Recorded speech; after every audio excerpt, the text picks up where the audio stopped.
Hello, Chris Green here with the Flood Insurance Guru, and today we're talking about Surry County, Virginia. We're talking about flood map updates. Today we're going to be discussing when is it happening, the good, the bad, the ugly, can you fight these changes, and what are your flood insurance options? So let's discuss all this today for Surry County, Virginia. When is all this happening? Well, these new maps went into place on April 6, 2022. The good.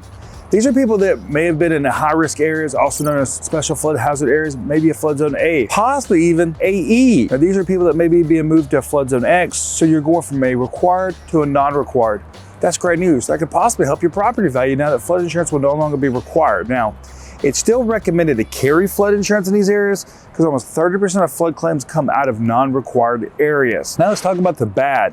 These are properties that might be going from flood zone X, where it wasn't required, to now it's being required. You may be moving into a flood zone A or a flood zone AE even. Now let's talk about the ugly. And these are people that are going from high risk flood zones to maybe high risk. We're particularly talking about here going from flood zone A to flood zone AE. Now, what about fighting it? Can you fight these changes? You absolutely can.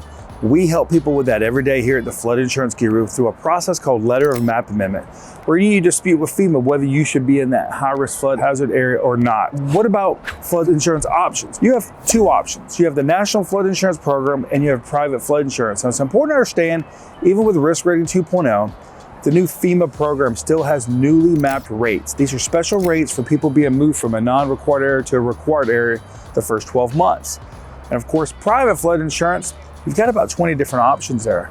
So that can be very beneficial for you. So if you've got questions about all these changes coming to this part of Virginia, make sure to click below to visit our website, floodinsuranceguru.com. Remember, we have an educational background in flood mitigation, which means we can help you understand flood risks like this right here.